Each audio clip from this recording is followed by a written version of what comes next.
O'zbekiston bu milliy axborot kutubxona haftaligi bo'lib, mamlakatimizda axborot va kutubxona sohasini rivojlantirish, innovatsiyalarni joriy etish va kitobxonlikni targ'ib qilishga qaratilgan yirik loyiha hisoblanadi.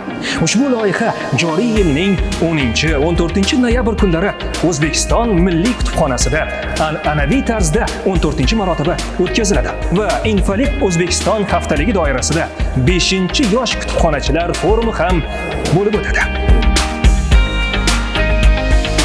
Yosh kutubxonachilar forumi bu bilim, tajriba va muloqot makoni. Bugungi kunda kutubxonalar xalqaro hamkorlik orqali yangi bosqichga ko'tarilmoqda. Bizning maqsadimiz dunyo kutubxonachiligi yo'nalishida shakllangan ilg'or tajribalarni o'rganish va ularni o'z ish faoliyatimizga tatbiq etishdir.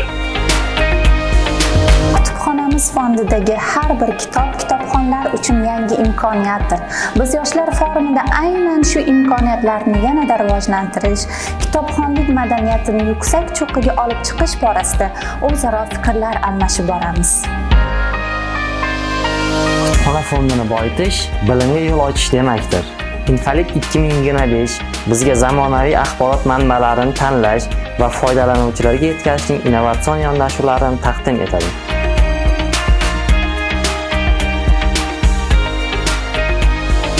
Infoliq bu kelajak kutubxonachilarining bugungi qadami. Yoshlar bilim va imkoniyatlar uchrashadigan maydon. Azizlar, biz sizni kutib qolamiz.